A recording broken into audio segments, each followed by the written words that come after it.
Hola, jo sóc el Ramon Rodríguez, director de l'Institut Català de PNL, i avui et vull parlar del que és i el que no és el coaching.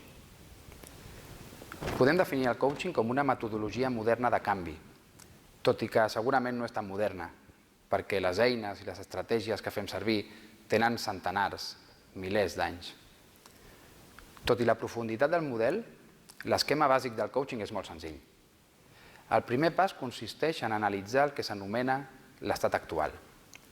L'estat actual és com està la teva vida a dia d'avui, com estàs vivint la teva vida a dia d'avui, en tots els seus àmbits, en l'àmbit de la salut, de les relacions personals, el treball, la quantitat i la qualitat del teu temps d'oci, el teu entorn físic i social.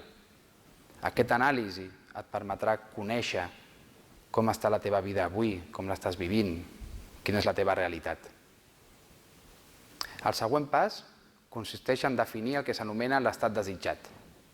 L'estat desitjat és com vols viure la teva vida en el futur, en les properes setmanes, mesos, anys. Quins aspectes vols canviar, quins somnis vols fer realitat, quins objectius vols aconseguir. Un cop analitzat l'estat actual i definit l'estat desitjat, el següent pas és dissenyar el pla d'acció, el camí que et portarà d'un lloc a l'altre. Quins són els passos que has de fer per transitar aquest procés de canvi. I tot això sent molt conscient de quins són els teus processos mentals de motivació, de desmotivació, com pots afrontar els possibles obstacles que poden aparèixer, com prens decisions, com pots mobilitzar els teus recursos personals, interns i externs. De tot això s'ocupa el coaching. El coaching el que no és una recepta miraculosa. El que no és un procés on un coach et toca amb una vareta màgica i fa realitat els teus somnis.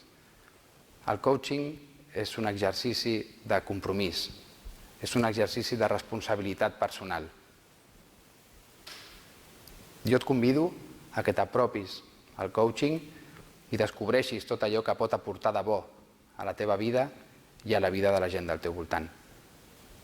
Moltes gràcies i fins aviat.